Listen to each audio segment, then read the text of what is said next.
ஓம் நமோ பிரம்மண்ணே தேவாய கோபிராமண ஹிதாய ஜெகத்ஹிதாய கிருஷ்ணாய கோவிந்தாய நமோ நமகா. இப்பொழுது நமக்கெல்லாம் மிக அருகிலே வர இருக்கின்றது தை மாசத்தினுடைய மிக அற்புதமான பெரும் விழா, திருவிழா என்னவென்று கேட்டால் தைப்பூசம். இந்த தைப்பூசத்தை எல்லோருக்கும் தெரியும், அதை பற்றிய அருமைகள் தெரியும். முருகருக்கு காவடி எடுப்பது, சாரநாத பெருமாள் திருத்தேர் நடப்பது, அதையெல்லாம் விட உலகம் புகழும் ஜோதி ராமலிங்க வள்ளலாருடைய அருட்பிரகாச சித்தி விலாகத்திலே நீங்கள் கொண்டாட இருக்கின்ற அந்த தைப்பூசத்தினுடைய மகிமை என்ன? இப்படி இந்த பூசம் மற்றும் தைப்பூச மகிமையை பற்றி நமது சத்குரு ஸ்ரீ வெங்கட்ராம சித்தர் கூறியதை இங்கே உங்களுக்கெல்லாம் நினைவுபடுத்த வேண்டும் என்று நாங்கள் ஆசைப்படுகின்றோம். பூசத்து அன்று பூரண ஜோதியை பார்த்திடில் புண்ணிய புத்திரன் பிறக்க வழி உண்டு.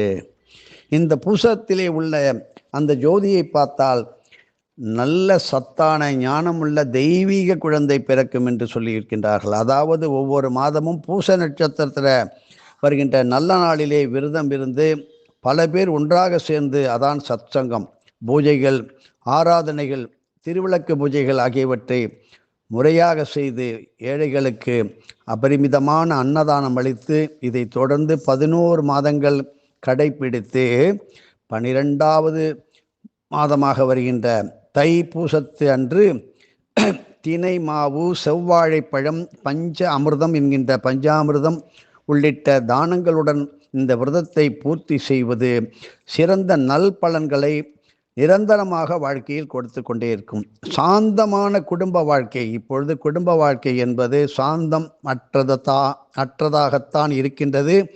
இது ஏழை முதல் பணக்காரர் வரை, ஆண்டி முதல் அரசன் வரை ஒவ்வொரு குடும்பத்திலும் எல்லோரும் கூட்டமாக இருப்பார்கள், பெரும் கூட்டமாக இருப்பார்கள், பெரிய நிலைமையில் இருப்பார்கள். ஆனால் அவர்கள் மனதில் ஒற்றுமையாக இருக்க மாட்டார்கள். யாரை யார் எப்படி எங்கே எப்படியெல்லாம் ஏமாற்றலாம், எதை சொல்லி திசை திருப்பலாம் என்கின்ற காலம் ஓடிக்கொண்டிருக்கின்றது.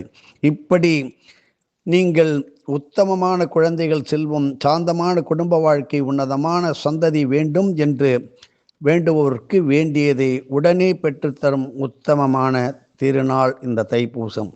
இந்த பூசத்துறையார் எனும் சனீஸ்வர நாமம், பூசத்துறையார் என்பது சனீஸ்வர பகவானுக்கு உரித்தான திவ்ய நாமங்களுள் பெயர்கள் ஒன்று. இந்த பூச நட்சத்திர நாளிலும் குறிப்பாக தைப்பூச தினத்திலும் பூச தீர்த்த துறைகளில் வழிபடுவது அதி அற்புதமான பலனை கொடுக்கும் உத்தமமான வழிபாட்டு முறை. பட்டுக்கோட்டை பேராவூரணி அருகே உள்ள விளங்குளம் ஸ்ரீ அக்ஷயபுரீஸ்வரர் ஆலயத்திலே உள்ள தீர்த்தமானதுதான் பூச தீர்த்தம். இந்த பூசத்துறை தலங்களுள் மிக மிக முக்கியமான பிரதானமான ஒன்று. பூசச்சோறு என்று சொல் இந்த மனித உடலை குறிக்கும். சனீஸ்வர பகவான் ஆயுள்காரனாக இருக்கின்றார்.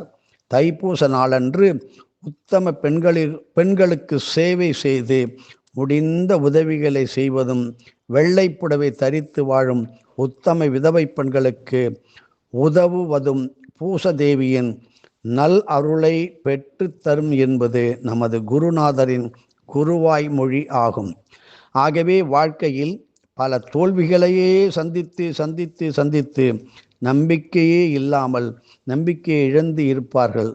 தங்கள் வாழ்வை புதிய உத்வேகத்துடன், பிரம்மாண்டமான தெய்வீக ஆற்றலுடன் மறுதொடக்கம் செய்ய விரும்புவோருக்கு, மீண்டும் உற்சாகமாக எழுந்து நடப்போருக்கு, செய்ய போகின்றவர்களுக்கெல்லாம் நன்றாக கேளுங்கள், உங்கள் காரியங்கள் வெற்றி பெறும். இதற்குத்தான் தைப்பூசம் பெரும் ஒரு வரப்பிரசாதம். கடந்த கால கர்ம வினைகளையும் எதிர்மறை எண்ணங்களையும் அடியோடு வேறறுத்து ஒரு புதிய மனிதராக பிறக்க இப்படிப்பட்ட திருநாள் மிக மிக முக்கியமானதாகும். சரித்திர ரீதியாக பார்த்தால் பொதுவாக தைப்பூசம் என்பது ஸ்ரீ முருகப்பெருமானுக்கு விசேடமாக கொண்டாடப்படும் திருநாள். ஆதிசேஷனின் அம்சமான பதஞ்சலி முனிவரும் வியாக்கிரபாத முனிவரும் சிவபெருமானின் ஆனந்த தாண்டவத்தை காண வேண்டி இந்த தில்லையிலே தவம் இருந்தார்கள். அவர்களின் வேண்டுதலுக்கு இணங்கி தை மாதம் பூச நட்சத்திரத்து அன்று இறைவன் அவர்களுக்கு தனது நடன கோலத்தை காட்டி அருளினார். வடலூர் வள்ளலார் சுவாமிகள் ஜோதி தரிசனம் காட்டிய தினம் தைப்பூசம்.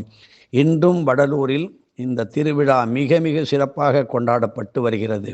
திரு ஞானசம்பந்த பெருமான் அந்த பூம்பாவையை மீண்டும் உயிர் பெற செய்ய தான் அருளிய பதிகத்தின் 5வது பாடலில் மாமயிலை கபாலீச்சரம் தைப்பூசம் காணாதே போதியோ பூம்பாவாய் என்று கேட்டு தைப்பூச இந்த விழாவின் மகிமையை நமக்கெல்லாம் சுட்டி காட்டியுள்ளார். காவிரி அன்னை தன் புனிதத்தை நிலைநிறுத்த வேண்டி மேற்கொண்ட தவத்தை மெச்சி ஸ்ரீ ரங்கநாத பெருமாள் காவிரிக்கு பெரிய ஆசியை வழங்கினார்.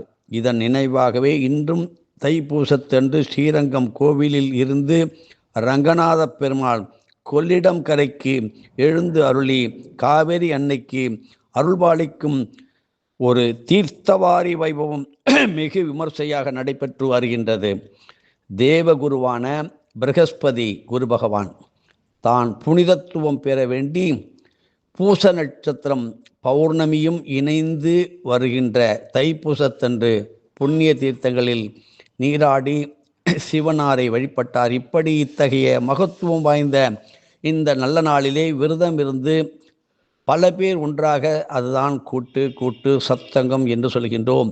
இப்படி பல பேர் சத்தங்கத்துடன் ஒன்று சேர்ந்து கந்த சஷ்டி கவசம் திருப்புகழ் ஓதி வந்தால் உடனடியாக நல்ல சிறந்த பலன்களை நீங்கள் பெறலாம். எனவே இப்படிப்பட்ட புனித நாளிலே உடல் பொருள் ஆவி அனைத்தையும் ஸ்ரீ முருகப்பெருமானின் திருவடிகளிலே அப்படியே சமர்ப்பணம் செய்து வழிபடுவதால் ஒருவரது எப்பேற்பட்ட கிரக தோஷங்கள் நீங்குவது பஸ்மமாவதுடன் பிறவி பெரும் கடலையும் கடக்கும் பெரும் ஆற்றல் ஒன்று கிடைக்க இருக்கிறது. இந்த ஆண்டு நடைபெற இருக்கும் தைப்பூசத்திற்கு நம் குரு பரம்பரையினர் சேர்ந்தவர்கள் அருளும் பூஜை முறையை பற்றி இப்பொழுது பார்ப்போம்.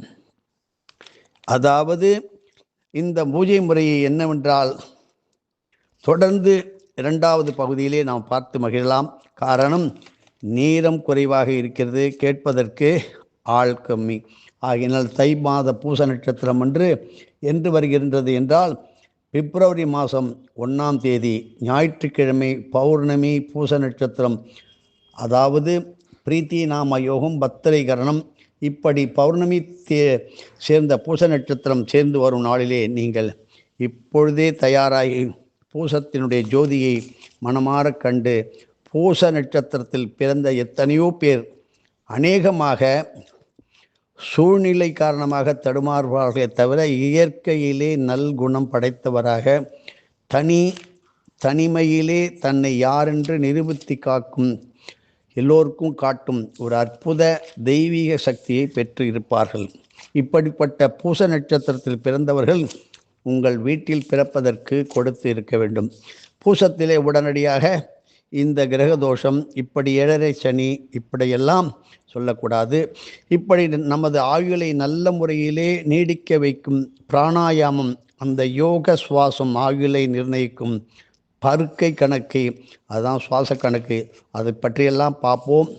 சோகம் என்னும் துந்துபி யோகம், பிரகலாதன் பள்ளி பிராணாயாம சக்தி, இவற்றையெல்லாம் கேட்டு மகிழ்வோம். தைப்பூச திருநாளை கொண்டாட தயாராக இருங்கள். இப்படி திருச்செறை சாரநாத பெருமாளிலே வைணவ திருத்தலங்களிலே எங்குமே நடைபெறாத பூச தினத்தன்று, தைப்பூச தினத்தன்று திருத்தேர் ரத உற்சவம் நடந்து தீர்த்தவாரி நடந்து கோலாகலமாக சாரநாத பெருமாளுக்கு திவ்யமான அபிஷேக திருமஞ்சன அலங்கார சேவைகள் எல்லாம் நடைபெற்று திருக்கல்யாணத்துடன் நிறைவுறும் அற்புதமான தைப்பூசத்திற்கு இப்பொழுதே தயாராகி நீங்கள் விஷ்ணுவை வணங்குபவர்கள், பெருமாளை கொண்டாடுபவர்கள் அங்கே செல்லுங்கள். சிவனை வணங்க வேண்டும் என்றால் முருகரை பிடியுங்கள். ஆனாலும் விளங்குளம் அக்ஷயபுரீஸ்வரர் தீர்த்தத்திலே நீராடுவது முழுமையான பலனை தரும். எதுவும் என்னுடையதல்ல, அனைத்தும் உன்னுடையதே அருளாளா அருணாச்சலா.